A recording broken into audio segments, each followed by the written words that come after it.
Kumpirmasyon. Naay musupak nini maong sakramento, kay kuno dili na kinahanglanon basta maghinulso lang og magpabunyag igo na.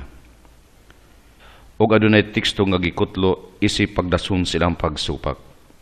Buhat Kapitulo 2 versikulo 38.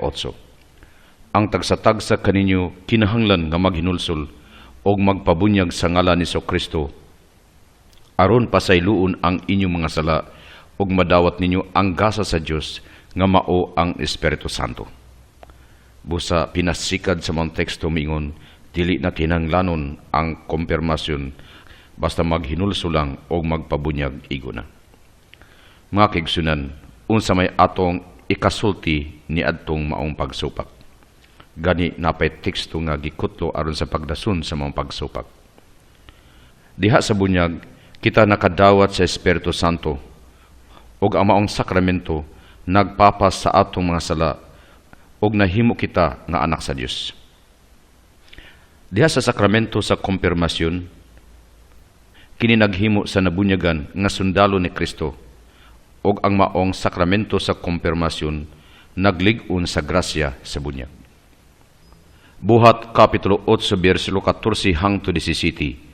Ang mga apostolis nga didto sa Jerusalem nakadungog nga ang taga Samaria midawat sa pulong sa Dios, busa ilang gipadala si Pedro og si Juan ngadto kanila. Sa pag-abot nila, nag-ampo sila nga ang mga magtutudlo makadawat sa Espiritu Santo. Kay ang Espiritu Santo wala pa man mukunsad bisan sa usa kanila. Nabunyagan lamang sila sa ngalan sa Ginoong Hesus.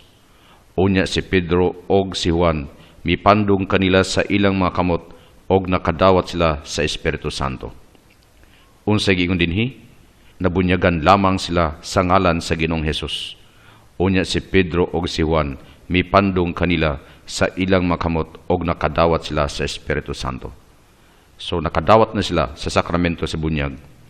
Pero gisundan kini sa usa ka kumpirmasyon din si Pedro og si Juan mipandong kanila sa ilang makamot og nakadawat sila sa Espiritu Santo. Busa miyong kita nga ang kumpirmasyon di ay gikinahanglan din kini naglig-on sa atong bunyag og naghimo kanato nga sundalo ni Kristo. Gipaabot nga ang tanan nga nakadawat sa kumpirmasyon mahimong instrumento na karon sa pagkamagsasangyaw sa pulong, sa pagkamagsasangyaw sa ebanghelyo. Dili lamang diha sa pulong kundi apil usab diha sa binuhatan.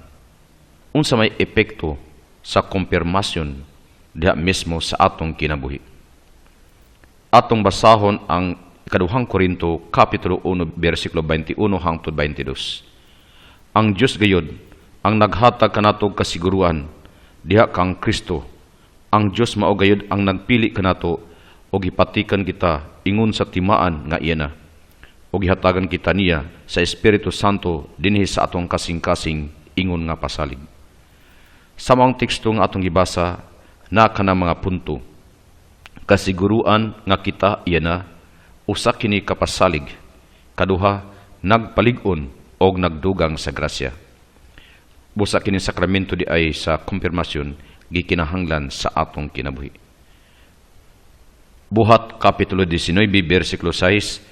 Sa dihang gipandungan sila ni Pablo sa iyang kamot, mikunsad kanila ang Espiritu Santo, lain-laing pinulungan og nagwali usab sila sa pulong sa Dios.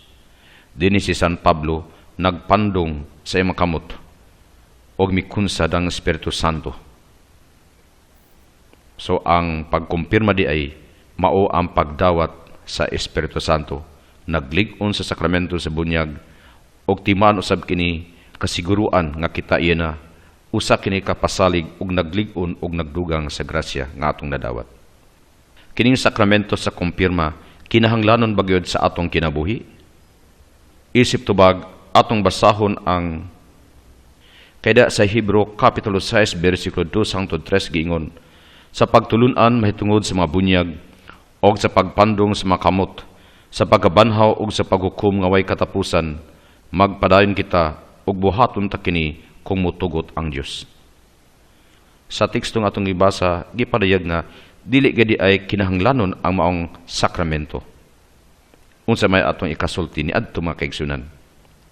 Wala kini magpasabot nga dili kinahanglanon kay ato na kining nakita nga ang pagtulun-an sa bunyag og kumpirma gikinahanglan sa atong kaluwasan.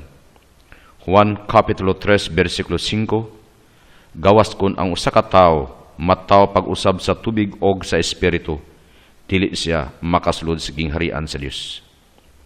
Mga kaigsunan, kining pagsulti ni San Pablo nga kini pagabuhaton kon itugot sa Dios, dili mao ipasabot niya nga dili kini kinahanglanon, kung dili ipasubay gid kini sa pagbuot sa Dios.